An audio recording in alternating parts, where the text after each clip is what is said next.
Hello everyone, स्वागत है आपका आज की क्लास में और मैं हूं आपका नेट वाला भैया। हाँ जी, लास्ट क्लास में सर हमने क्या पढ़ा था ये बता दीजिए फटाक से। देखिए लास्ट क्लास में बिजनेस एनवायरनमेंट के कंपोनेंट्स की चर्चा हमने करी थी और बिजनेस एनवायरनमेंट का इंट्रोडक्शन हमने किया था। सर आज क्या पढ़ेंगे? आज हम लोग पढ़ने जा रहे हैं जी इंपॉर्टेंस ऑफ बिजनेस और इन्वायरमेंटल स्कैनिंग, इसकी चर्चा हम करने जा रहे हैं। आइए चलते हैं क्लास में। हाँ जी, ये देखिएगा सबसे पहले क्या, सबसे पहले sir importance of business environment. Sir क्या इंपॉर्टेंस होता है? देखिएगा जी, बिजनेस एनवायरनमेंट में अभी आप देख रहे होंगे किसी भी बिजनेस में क्या होता है, बहुत कंपटीशन है। हर जगह मार्केट में एक प्रोडक्ट यानी कि किसी एक पर्टिकुलर प्रोडक्ट की बात करें तो उसके लॉट्स ऑफ वैरायटीज है, कंपटीशन भी बहुत है और उस कंपटीशन में सस्टेन करना बहुत ही जरूरी है। यानी कि अगर आपको मार्केट में रहना है तो आपको बिजनेस के एनवायरनमेंट को समझना होगा, क्या चेंजेस अडॉप्ट की जा रही है उसको समझना होगा और उस बेसिस पर उस चेंजेस को अडॉप्ट करने के बाद फिर आप बिजनेस में सस्टेन रह पाते हैं। तो वही कह रहा है इंपॉर्टेंस कि बिजनेस एनवायरनमेंट का बहुत ज्यादा इंपॉर्टेंस है। आइए देखते हैं क्या कह रहा है। कह रहा है the market is essentially flooded with the competing businesses. बहुत ज्यादा फ्लडेड है, मतलब बहुत ज्यादा भरा पड़ा है किससे?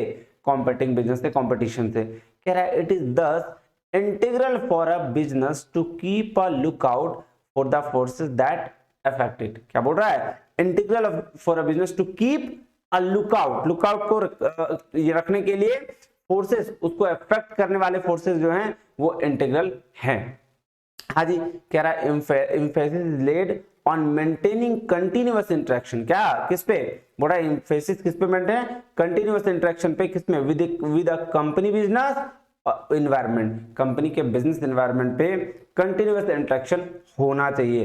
कह रहा है understanding this environment allows compare to, इस सारे एनवायरनमेंट को एनालाइज करने के बाद क्या आपको अलाउ करती है कंपनीज में? आइए देखते हैं। कहता है सबसे पहले क्या कहता है? कहता है प्लान फॉर लॉन्ग टर्म। देखिए जी, कभी भी आप बिजनेस एनवायरनमेंट को एनालाइज करते हैं तो प्लानिंग ऐसी होनी चाहिए आपकी कंपनी की कि आप लॉन्ग टर्म में सस्टेन कर पाए, नहीं ज्यादा समय के लिए। ऐसा नहीं कि तुरंत बदलाव उसमें लेकर आना पड़े। वही देखिए क्या कह रहा है। कह रहा है a sound knowledge of the business environment help the company know its advantage and limitations. Company क्या जान पाती है इससे? उसके एडवांटेज और लिमिटेशंस, किसके? अपने बिजनेस से रिलेटेड।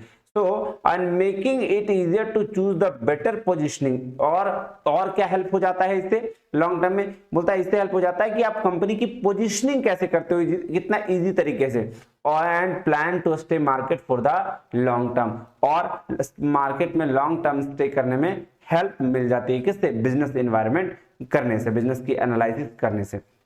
दूसरा चलें, कह रहा है आइडेंटिफाई अपॉर्चुनिटीज एंड ट्रेंड्स। देखिए जी, ये बहुत इंपॉर्टेंट है। ये देखिए हम लोग अभी एनवायरमेंटल स्कैनिंग पढ़ेंगे जिसमें हम लोग शॉर्ट एनालिसिस भी पढ़ेंगे, स्ट्रेंथ, वीकनेस, अपॉर्चुनिटी और थ्रेट। ये क्या है? अपॉर्चुनिटीज को पहचानना, नहीं ट्रेंड्स को फॉलो करना। अगर आप कंपनी ट्रेंड्स को फॉलो नहीं करती हैं, उस हिसाब से नहीं चलती हैं, तो वो आउट ऑफ द बॉक्स काम करती हैं और मार्केट से बाहर हो जाती हैं। ऐसी लाखों एग्जांपल्स हैं जिन्होंने ऐसा काम किया है। आइए देखते हैं इसमें बातें दी गई है। कह रहा है timely analysis allows the company to identify consequently explore new opportunities and better performance ideas। क्या बोल रहा है? टाइमली एनालिसिस क्या करता है? कंपनी को अलाउ करता है कि आप कंसिक्वेंटली नए नए आइडियाज, नए नए अपॉर्चुनिटीज को एक्सप्लोर करिए, बेटर परफॉर्मेंस आइडियाज लेके आइए। कह रहा है business opportunity is a factor.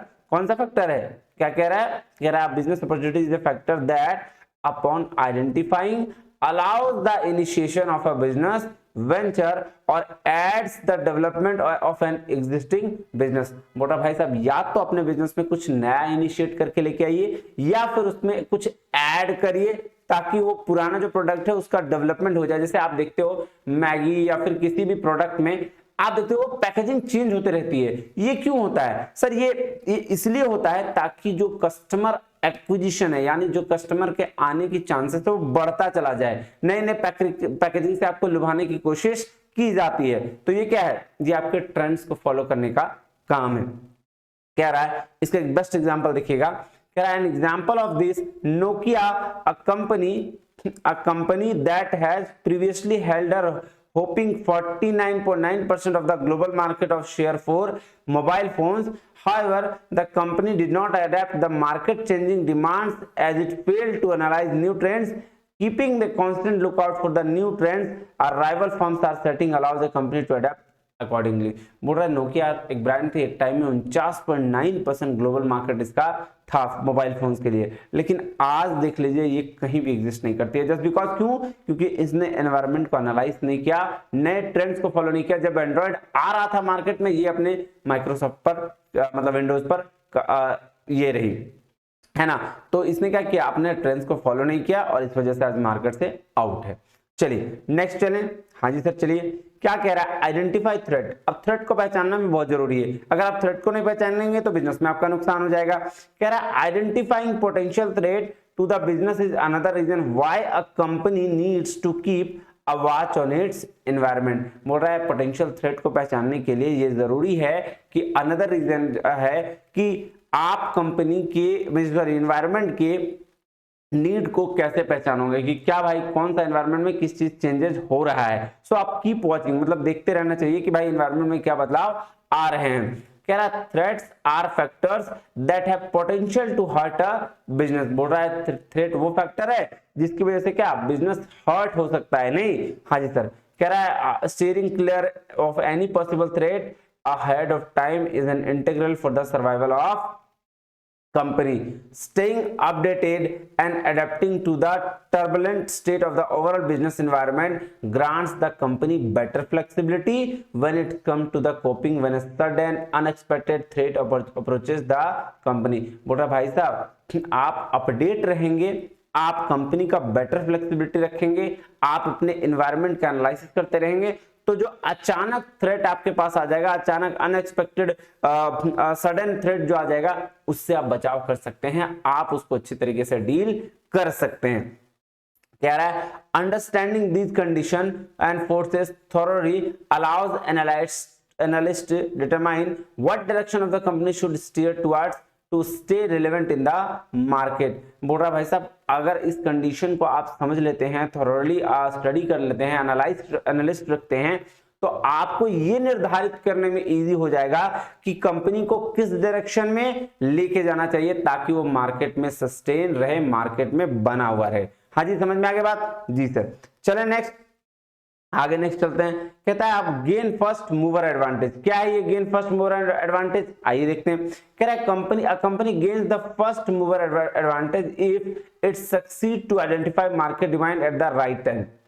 जैसे इसका एग्जांपल दूं सर, जियो ने क्या किया सर, जब अंबानी जी थे उन्होंने क्या किया, मार्केट की नीड को पहले पहचान लिया, बहुत साल पहले, और उन्होंने 4G लॉन्च की। इंडिया में इंटरनेट को इतना इजी कर दिया कि आज देखो खेल रहे हैं अच्छे तरीके से। नहीं तो एक कंपनी वही gain the first mover advantage पहचान लिया, अगर आइडेंटिफाई कर लिया मार्केट के डिमांड को सही समय पे, तो वो बेस्ट बिजनेसमैन हो जाएगा, होता है। कहता है this allows to the company to create its brand and gain brand recognition which benefits the business in the long run।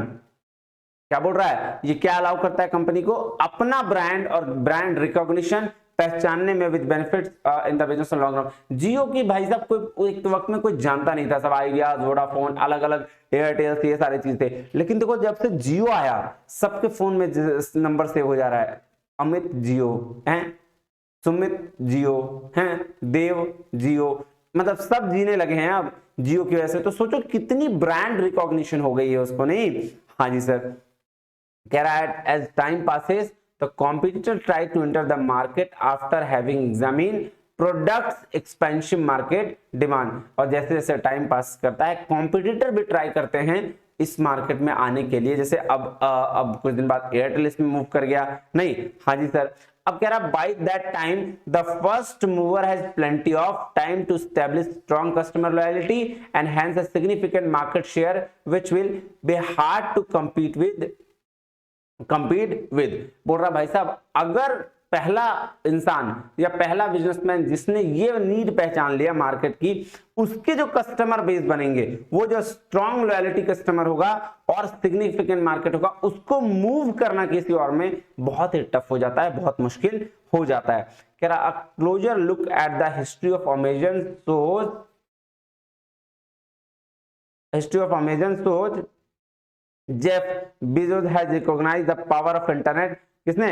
Jeff Bezos ने रिकॉग्नाइज किया power of internet after having come across the statistics that claim that internet would change the way of business operate, identifying the internet potential ahead, time has made Amazon the world largest e commerce company today. देखिए बोल रहा है कि भाई history of Amazon क्या show करता है कि जेफ बेजोस ने रिकॉग्नाइज किया था कि भाई साहब इंटरनेट आने वाले टाइम में एक बहुत बड़ा रोल प्ले करेगा बिजनेस के लिए। और अभी देख लीजिए कि ई कॉमर्स कितने वर्ल्ड लार्जेस्ट इकोनॉमी में बन चुकी है। कौन? Amazon world largest e commerce company आज है ना। नेक्स्ट चलें। हाँ सर, अब हम लोग पढ़ते हैं जी फीचर्स ऑफ बिजनेस एनवायरनमेंट। देखिए क्या क्या फीचर्स होने चाहिए बिजनेस एनवायरनमेंट में। नहीं, हाँ जी सर, सबसे पहले अब बिजनेस एनवायरनमेंट क्या है? डायनेमिक होता है भाई। डायनेमिक मतलब चेंजेस आने रहने चाहिए बिजनेस एनवायरनमेंट में। ऐसा नहीं कि कंसिस्टेंटली एक ही तरीके से आप फॉलो कर रहे हो, चेंजेस अडॉप्ट नहीं कर रहे हो, तो फिर आप में आ जाएगी जी दिक्कत आपके बिजनेस में। कह रहा है the constant changing in the environment be it socially, politically, economically, technologically results in the dynamic nature of the business environment. कह रहा है a heavy interrelated of factors that consequently lead to ever changing environment is witnessed. क्या किया जाता है? Ever changing environment को witness किया जाता है। ठीक है, ध्यान से देखें क्या बोल रहा है कि constant changing of the environment, चाहे वो सोशली हो, चाहे पॉलिटिकली हो, चाहे इकोनॉमिकली हो, चाहे टेक्नोलॉजी के वे में हो, चारों तरीके से आप क्या करना चाहिए, आप डायनेमिक रखिएगा अपने बिजनेस एनवायरनमेंट को, चेंजेस अडॉप्ट करने के लिए हमेशा रेडी रहिएगा, है नहीं? हाँ सर, चलिए नेक्स्ट करें। अनप्रिडिक्टेबल, बोल रहा है बिजनेस एनवायरनमेंट इज अनप्रिडिक्टेबल। बिल्कुल सही भाई साहब, कब क्या कौन सा सिचुएशन आ जाएगा पता भी नहीं चलेगा। एक छोटा सा भी कोई घटना आपके बिजनेस को खत्म कर सकता है। जैसे मैगी में एक बार इंफॉर्मेशन आ गया था कहीं से कि मैगी में शीशा मिला हुआ है, ठीक है, ऐसा कहीं कुछ लोगों आ गया था, मैगी का सेल घट गया था भाई साहब तुरंत। तो इसमें क्या है? इसमें है अनप्रेडिक्टेबल है। कह रहा है due to its dynamic nature the air of uncertainty always persist. बोल रहा है हवा की अनिश्चितता हमेशा परसिस्ट करती है, मतलब कभी भी कुछ भी आ सकता है। कह रहा है pre recognition is impossible and hence there is no way to foresee a future event that might impact the business environment. बोल रहा है कि कोई रास्ता ही नहीं है फ्यूचर को ऐसे देखने का कि आपका बिजनेस एनवायरनमेंट इंपैक्ट ना पड़े। सो ऐसा कोई भी रास्ता नहीं है। उसके बाद क्या बोल रहा है? Business environment is complex. भाई सब कॉम्प्लेक्स भी है। कह रहा था interrelatedness of factors and circumstances from a rather tangled environment which is often difficult to analyse. क्या बोल रहा है कि जो इंटर रिलेटेडनेस बिजनेस का है, फैक्टर्स या सर्कमस्टांसेस, वो डिफिकल्ट है बिजनेस एनवायरनमेंट का एनालाइज करने के लिए। कह रहा है it is hardest task to keep track of the sources and their impact on conditions and forces that make up the business environment. Hence, it is a complex task to measure the relative impact on certain force may be on क्या may have on a business. बोल रहा है इसी वजह से क्या आपको ये बिजनेस को मेजर करना कि भाई साहब ये बहुत ही कॉम्प्लेक्स टास्क है कि कब क्या किस वक्त हो जाएगा। नेक्स्ट चलें। हाँ जी सर, चलिए। ससेप्टिबल का मतलब होता है अति संवेदनशील। नहीं, कह रहा है बिजनेस एनवायरनमेंट इज ससेप्टिबल, कब क्या हो जाए पता नहीं। कह रहा है it is difficult to foresee the impact of a slight change in the environment can have an business. बड़ा छोटी सी भी अगर आप चेंज करते हैं एनवायरनमेंट में तो क्या बिजनेस में बहुत सारा बदलाव हो सकता है। सो एन इनसिग्निफिकेंट चेंज में influence the companies operation largely. अगर आप एक बोलते हैं ना इनसिग्निफिकेंट चेंज कर देते हैं बिजनेस में तो वो आपका बिजनेस में बड़ा इंपैक्ट भी डाल सकता है उसके ऑपरेशन में भी। कह रहा है it has potential to impact business entire existence, its revenue and development. इसमें पोटेंशियल क्या है कि वो पूरे के पूरे बिजनेस एनवायरनमेंट को इंपैक्ट डाल सकता है किसके लिए? रेवेन्यू और डेवलपमेंट के लिए। चलें अब नेक्स्ट। कह रहा है क्या? रिलेटिव। कह रहा है the business environment is not the same at all places. Her places पे सेम नहीं हो सकता है ना। बिल्कुल सही बात है भाई। कह रहा है it varies from place to place, the political crisis on the nation effects of the business environment only in that nation not elsewhere, hence the business environment is a relative concept. क्या बोल रहा है? बोल रहा है देखिए relate करके देखना पड़ेगा। जैसे एग्जांपल के तौर पर गुजरात में अक्सर लोग बिजनेस करना चाहते हैं, क्यों? क्योंकि वहां परमिशन है बिजनेस करने की, बहुत अच्छी छूट है, पॉलिसीज अच्छी है वहां। लेकिन यही आके आपके देख लीजिए बंगाल में बहुत कम, क्योंकि वहां एक एग्जांपल मैं हमेशा देता हूं कि टाटा कंपनी वहां आई थी, लेकिन वहां की पॉलिटिकल इश्यूज की वजह से उसको कहां जाना पड़ा? वहां जाना पड़ा गुजरात, और फाइनली वहां उन्होंने क्या किया? सेटल किया सारे बिजनेस, किसकी? टाटा नैनो की। उसके बाद क्या है? बिजनेस एनवायरनमेंट का मल्टीपल एंगल है। कह रहा है सोशल, पॉलिटिकल, इकोनॉमिकल अकरेंस में have different impacts on the different businesses. A political move that seems beneficial for one business might seem threatening to another. Hence, there exist multiple perceptions in a business environment. बोल रहा है एक political party का agenda कुछ और, दूसरा का कुछ और हो सकता है, और इस वजह से क्या बिजनेस में थ्रेटनिंग आ सकती है। अब चलें जी नेक्स्ट। हाँ जी सर चलिए देखिएगा। अब आते हैं जी एनवायरमेंटल स्कैनिंग में। सर क्या होता है एनवायरमेंटल स्कैनिंग? देखिए किसी भी बिजनेस में शुरू कर जब भी कोई प्रोडक्ट आता है तो उसके पहले की जाती है एनवायरमेंटल स्कैनिंग। क्यों? क्योंकि उसके इंफॉर्मेशन को कलेक्ट करने के लिए, उसको समझने के लिए कि जो मैं प्रोडक्ट लाने जा रहा हूं क्या ये प्रोडक्ट एनवायरमेंट में है, नहीं है, चलेगा कि नहीं, है ना। ये सारा चीज देखने के लिए एनवायरमेंटल स्कैनिंग की जाती है। उसमें उसको बोलते हैं, उसमें स्ट्रेंथ, वीकनेस, अपॉर्चुनिटी और थ्रेट, ये सारी चीजें चेक करी जाती है। आइए देखते हैं क्या बोल रहा है। बोल रहा है environmental scanning is the process of gathering information about events and their relationship with an organization internal and external environment। बोल रहा है इंटरनल और एक्सटर्नल ऑर्गेनाइजेशन के इंटरनल और एक्सटर्नल एनवायरमेंट और उसके रिलेशनशिप को चेक करना, इंफॉर्मेशन का गैदर करना, इसी के प्रोसेस को क्या बोलते हैं? एनवायरमेंटल स्कैनिंग बोलते हैं। कह रहा the basic purpose of environment scanning to help the management determine the future direction of the organization। Environmental scanning क्यों की जाती है जी?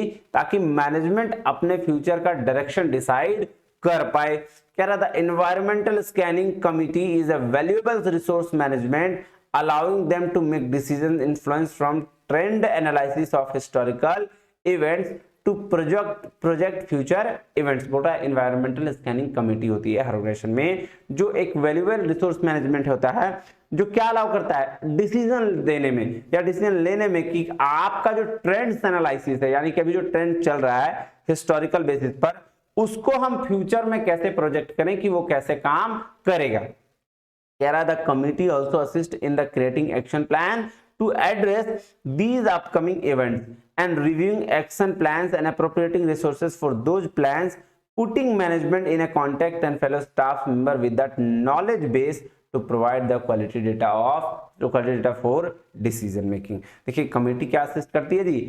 प्लान को क्रिएट करने में, है ना, एक्शन को रिव्यू करने में, जो उन्होंने प्लान ले लिया, एप्रोप्रिएट रिसोर्सेज को प्लान करने में, मैनेजमेंट को कांटेक्ट करने में, है ना, उसके बाद क्या फेलो स्टाफ को नॉलेज देने में। ये सारा काम किसका है? एनवायरमेंटल स्कैनिंग कमिटी का है।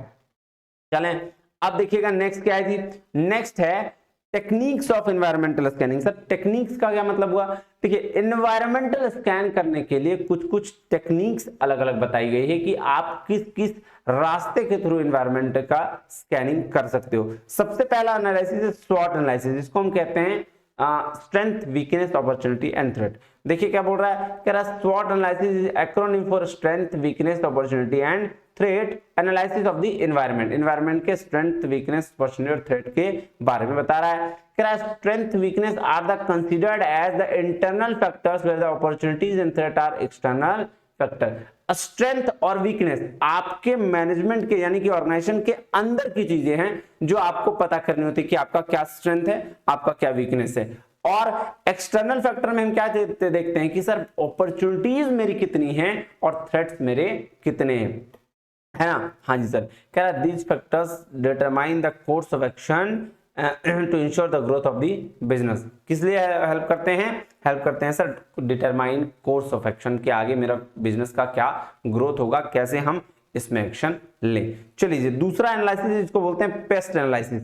पेस्ट मतलब एक्चुअली पेस्टल है, PESTLE होता है, लेकिन पेस्ट भी एक एनालिसिस देखिएगा। Paste stand for political, economical, social and technological, इसमें एक और जोड़ लीजिएगा लीगल, वो भी इसके अंदर आ जा रहा है। कह रहा है analysis of the environment, it deals with the external macro environment. Paste analysis हम लोग पढ़े हैं अभी कंपोनेंट्स ऑफ एनवायरनमेंट में सर, एक्सटर्नल का मैक्रो का पार्ट है ये, तो ये हम क्या है पेस्ट एनालिसिस भी करते हैं, ऑलरेडी इसको हम डिस्कस कर चुके हैं। कह रहा है इटोप एनालिसिस क्या है सर, इटोप बोलता है, ETOP stand for the environmental threat opportunity profile, ये भी एक एनवायरमेंटल टेक्निक है, इसके थ्रू भी बिजनेस एनवायरनमेंट को स्कैन किया जाता है, चेक किया जाता है। कहता है it helps an organisation to analyse the impact of the environment based on the threats and opportunity, threats और अपॉर्चुनिटी के बेस पर क्या इसका एनवायरमेंटल स्कैनिंग की जाती है। और लास्ट है क्वेस्ट, क्वेस्ट होता है, quest stand for the quick environmental scanning technique. अब देखिए ये क्विक एनवायरमेंटल स्कैनिंग टेक्निक क्यों यूज किया जाता है, ये शॉर्ट टर्म के लिए यूज किया जाता है, जैसे अभी अगर कुछ चेंजेस आना करना है तो इसके लिए हम क्वेस्ट एनालिसिस करते हैं। कह रहा है this technique is designed to analyse the environment quickly and inexpensively so that the business can focus on the critical issues that have to be addressed in a short span. मतलब छोटे time के लिए business environment की scanning किसी चीज को लेकर की जाए तो उसको हम लोग क्या बोलते हैं, क्वेस्ट एनालिसिस टेक्निक बोलते हैं। लीजिए जी, आज हम लोगों ने इतना खत्म किया, अगले वीडियो में हम इकोनॉमिक एनवायरनमेंट के साथ मिलेंगे, है ना, उसमें इकोनॉमिक सिस्टम को पढ़ेंगे और अच्छे से इसकी चर्चा करेंगे। अब मिलते हैं अगले वीडियो में, तब तक के लिए बहुत बहुत धन्यवाद, थैंक यू वेरी मच, जय हिंद।